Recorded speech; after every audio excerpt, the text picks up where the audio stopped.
नमस्कार सभी लोगों को। मैं डॉक्टर महेंद्र कुमार। आज का जो विषय है वो हमारा है protection of love couples and police in India. Bharat में प्रेमी युगल का संरक्षण एवं पुलिस पर मेरा एक छोटा सा व्याख्यान है। अक्सर मैंने इंटेलेक्चुअल पर्सन्स को, बौद्धिक वर्ग के लोगों को यह सुनते हुए पाया है कि प्रेमी युगलों को पुलिस से डरने की कोई आवश्यकता नहीं है, और इसके पीछे वो निम्न आधार देते हैं कि क्या आधार लेते हैं कि पुलिस को नहीं डरना चाहिए। तो प्रेमी युगलों को समझाने का ये प्रयास किया जाता है इन निम्न आधारों के माध्यम से कि भारतीय संविधान का जो अनुच्छेद 21 है, 21 है, उसके तहत हमारे प्रेमी युगलों को राइट टू जो पर्सनल लिबर्टी है, व्यक्तिगत स्वतंत्रता का अधिकार है, और उस व्यक्तिगत स्वतंत्रता के आधार पर जो है एक प्रेमी युगल जो है अपने व्यक्तिगत जीवन को किसी भी तरीके से चाहे वो जी सकता है, क्योंकि अगर वो वयस्क हैं तो उनको एकांता का अधिकार है, उनको इसी अधिकार के तहत शादी करने का अधिकार है, लिव इन रिलेशनशिप का भी अधिकार है, क्योंकि हमारी उच्चतम न्यायालय ने भी अनुच्छेद 21 के तहत लिव इन रिलेशनशिप का भी अधिकार दे दिया है। मतलब बिन फेरे हम तेरे का नियम भारत में लागू है कि आप लिव इन रिलेशनशिप के तहत भी प्रेमी युगल रह सकते हैं।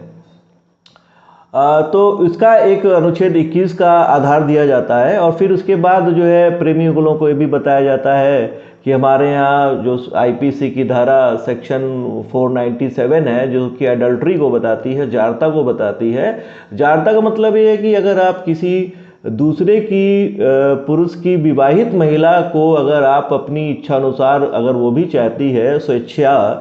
अगर आप रहते हैं, तो ये अब अपराध घोषित नहीं है। उच्चतम न्यायालय ने इसे भी अनकॉन्स्टिट्यूशनल घोषित कर दिया है पर्सनल लिबर्टी के तहत, व्यक्तिगत स्वतंत्रता के तहत। तो अब जारता भी चूंकि अपराध नहीं रह गया है, तो ये भी प्रेमी युगलों को समझाया जाता है। फिर तीसरा आधार लिया जाता है आईपीसी की सेक्शन 377, जो अननेचुरल ऑफेंसेस को बताती है कि इसको भी सुप्रीम कोर्ट ने असंवैधानिक घोषित कर दिया है। और फिर चौथा आधार लिया जाता है कि आप को बहुत से अंतर्राष्ट्रीय स्तर पर मानवाधिकार प्राप्त हैं, जिसमें कि अंतर्राष्ट्रीय स्तर पर अगर हम बात करें तो universal declaration of human rights 1948 और international covenant on civil and political rights 1966 के तहत भी आपको बहुत से अधिकार दिए गए हैं। यहाँ पर मैं एक बात कहना चाहूँगा कि हमारे यहाँ भारतीय संविधान में जितने भी फंडामेंटल राइट्स लिए गए हैं, अंतर्राष्ट्रीय स्तर पर इन जो है कोवेनेंट्स और डिक्लेरेशन के माध्यम से ये बात पहले ही अंतर्राष्ट्रीय स्तर पर हो चुकी है कि ये हमारे मानवाधिकार भी हैं, और इन मानवाधिकार का जो भारत जो है एक पक्षकार भी है। तो अंतर्राष्ट्रीय स्तर पर भी प्रेमी युगलों को जो है राइट टू लव और राइट टू मैरिज, और जो भी अगर इच्छा से आप रहना चाहते हैं, पर्सनल लिबर्टी का अधिकार उनको भी प्राप्त है अंतर्राष्ट्रीय स्तर पर। और इन सब चीज़ों को सुनने के बाद हमारा प्रेमी युगल जो है बहुत ही खुश हो जाता है, फूला नहीं समाता, और उसको लगता है कि लॉटरी हाथ लग गई है। और फिर जो है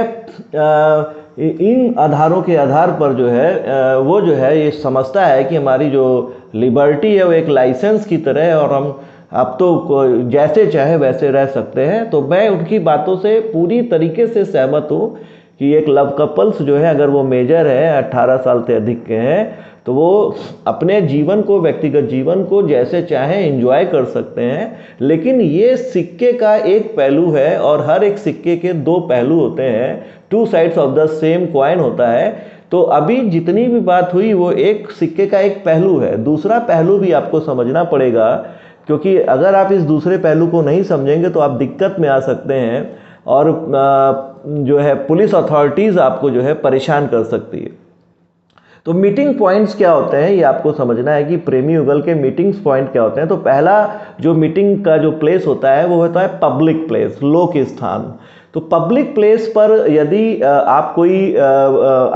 मिल रहे हैं, तो आपको ध्यान में रखना है कि एक भारतीय दंड संहिता की सेक्शन 294 है, जो कि ऑब्स्सीन एक्ट्स के बारे में बताती है। सेक्शन 294 क्या है कि यदि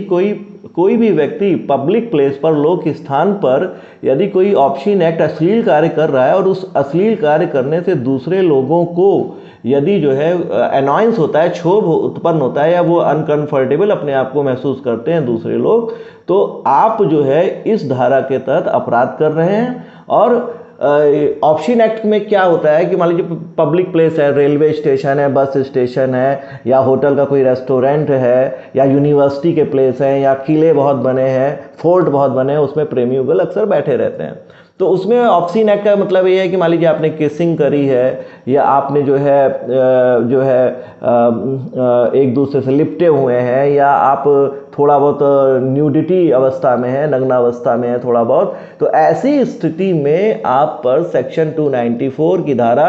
FIR के रूप में दर्ज हो सकती है और पुलिस अथॉरिटी आपको अरेस्ट कर सकती है। और चूंकि सेक्शन 294 हमारी जो है कॉग्निजेबल ऑफेंस है, संज्ञेय अपराध है, और इसमें पुलिस ऑफिसर को वारंट की भी आवश्यकता नहीं पड़ती, विदाउट वारंट वो आपको अरेस्ट कर सकती है। फिर दूसरा आधार आपको समझना पड़ेगा, जो भारतीय दंड संहिता की सेक्शन जो है 186 है, जो कि सरकारी कार्य में अगर आप बाधा डाल रहे हैं, अगर कोई पब्लिक सर्वेंट है, लोक सेवक है, वो अपने लोक कार्यों को, लोक कृत्यों को, पब्लिक फंक्शंस को अगर वो निभा रहा है और उस पब्लिक फंक्शन में, लोक कर्तव्य में यदि आप कोई भी व्यक्ति बाधा डालता है, तो भारतीय दंड संहिता की सेक्शन 186 के तहत आप पर कार्रवाई की जा सकती है। आप पर FIR मतलब नॉन कॉग्निजेबल ऑफेंस है, तो आपको एक तरीके से कंप्लेंट आपके खिलाफ दर्ज हो सकती है। तो इस चीज़ को भी समझना है कि इस चीज़ को समझने के लिए हम एक उदाहरण देंगे। मान लीजिए कोई पब्लिक ऑफिसर है और उसको ये सूचना मिली है कि एक धार्मिक जुलूस का जाना है, किसी विशिष्ट संप्रदाय का जो है धार्मिक जुलूस जाना है एक दिन के बाद, और उनको ये सूचना मिली है कि वो जो जुलूस है वो पार्क के किनारे से होते हुए जाएगा, और पार्क में जो है कुछ संदिग्ध लोग बैठे हैं, और आप जाके वहाँ पर देखिए। पुलिस अथॉरिटी को ये काम मिला हुआ है और पुलिस अथॉरिटी वहाँ जाती है। मान लीजिए कि कुछ ही घंटे में वहाँ जुलूस निकलने वाला है, तो पुलिस ऑफिसर वहाँ जाते हैं, तो वहाँ देखते हैं कि कोई संदिग्ध व्यक्ति तो नहीं है, लेकिन कुछ लव कपल्स वहाँ बैठे हुए हैं। तो लव कपल्स वहाँ बैठे हुए हैं, तो पुलिस जाती है और उनसे कहती है कि आप लोग अभी यहाँ से उठ जाइए, क्योंकि धार्मिक जुलूस जाना है और हम नहीं चाहते हैं कि कोई बलवा या कोई दंगा यहाँ पर हो जाए। तो ऐसी स्थिति में वो लव कपल्स, उनको चूंकि पता है कि हमें तो ये तमाम तरीके के अधिकार प्राप्त हैं, तो वो इस बात को कह सकते हैं कि हम यहाँ से अभी नहीं उठेंगे, और ये हमारा पर्सनल लिबर्टी है, हमारी पर्सनल लाइफ है, और हमें तमाम तरह के अधिकार प्राप्त हैं। तो ऐसी स्थिति में पुलिस ऑफिसर सरकारी कार्य में बाधा मारने के अपराध में 186 उन पर दर्ज की जा सकती है धारा। तो और ऐसी स्थिति में CRPC की सेक्शन 42 को भी समझना पड़ेगा कि अगर आप कोई नॉन कॉग्निजेबल ऑफेंस करते हैं, चूंकि 186 में आपने नॉन कॉग्निजेबल ऑफेंस कर दिया है, तो ऐसी स्थिति में दंड प्रक्रिया संहिता CRPC की सेक्शन 42 ये कहती है कि ऐसी स्थिति में अब नाम और पता, यदि कोई पुलिस ऑफिसर आपसे पूछ रहा है तो आपको नाम और पता बताना पड़ेगा, और अगर आप नाम पता नहीं बताते हैं तो पुलिस ऑफिसर आपको गिरफ्तार करके जो है थाने ले जा सकती है और निकटतम मजिस्ट्रेट के समक्ष पेश करेगी। तो इस चीज़ को भी आपको ध्यान में रखना है। फिर एक सेक्शन है हमारी CRPC की सेक्शन 44, जिसके तहत एक जुडिशियल मजिस्ट्रेट और एग्जीक्यूटिव मजिस्ट्रेट को भी ये शक्ति प्राप्त है कि यदि कोई भी अपराध, चाहे वो कॉग्निजेबल ऑफेंस हो चाहे नॉन कॉग्निजेबल ऑफेंस हो, यदि आप करते हैं तो कोई भी मजिस्ट्रेट जो है आपको गिरफ्तार कर सकता है। तो इस चीज़ को आपको समझना होगा कि पब्लिक प्लेस पर भी आपको इन सब चीज़ों का ध्यान में रखना है कि पुलिस अथॉरिटी को और एग्जीक्यूटिव मजिस्ट्रेट को ये पावर प्राप्त है कि आपके खिलाफ कार्रवाई की जा सकती है। फिर जो मीटिंग पॉइंट होता है, वो जो दूसरा मीटिंग पॉइंट होता है, वो एक प्राइवेट प्लेस होता है। मान लीजिए कि आप किसी के व्यक्तिगत आप अपने रूम में, या आप जो है कि ऐसे प्राइवेट प्रॉपर्टी के रूप में किसी भी कमरे में हैं। और यहाँ पे एक चीज़ और ध्यान में रखनी है कि होटल के बारे में भी समझ लीजिए कि होटल के बारे में, मान लीजिए आपने कोई रूम लिया और प्रेमी युगल वहाँ चले गए,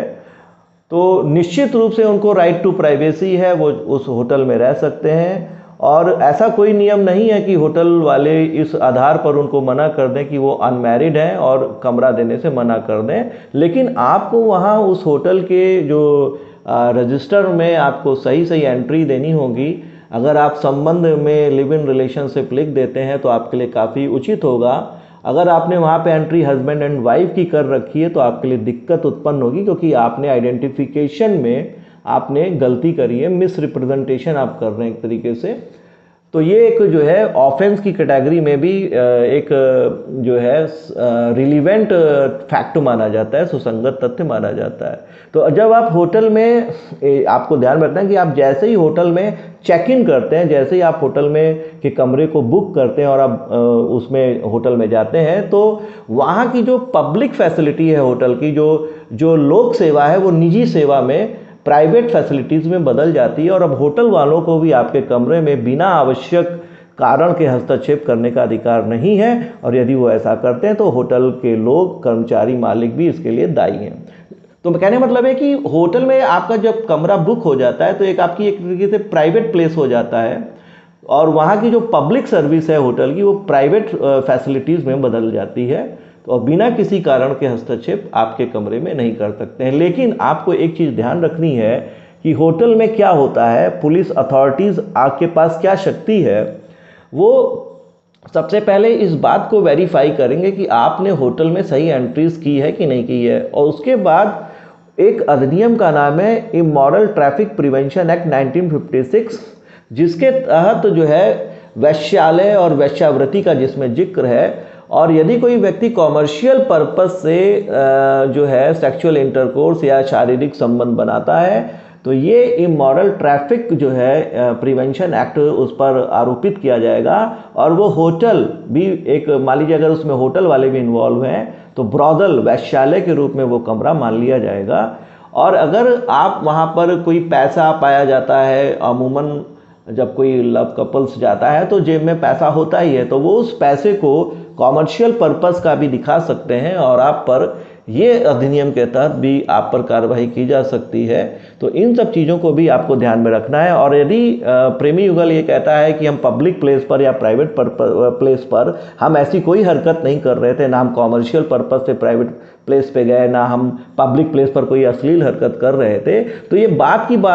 बाद में बात आपकी मानी जाएगी जब आप कोर्ट के समक्ष प्रस्तुत होंगे, ट्रायल चलेगा। प्रथम दृष्टया आपके खिलाफ फर्स्ट इंफॉर्मेशन रिपोर्ट दर्ज हो जाएगी, जिससे कि आप और आपकी फैमिली, खासकर माता पिता परेशान हो सकते हैं। तो इन सब चीज़ों को ध्यान में रखते हुए आपको अपने राइट्स को एंजॉय करना चाहिए और सिक्के के दोनों पहलुओं को समझते हुए आपको जो है कार्य करना है, आपको अपने स्वतंत्रताओं का सदुपयोग करना है। आशा करता हूँ कि आपको मेरा ये लेक्चर समझ में आया होगा। बहुत बहुत धन्यवाद। Thank you very much.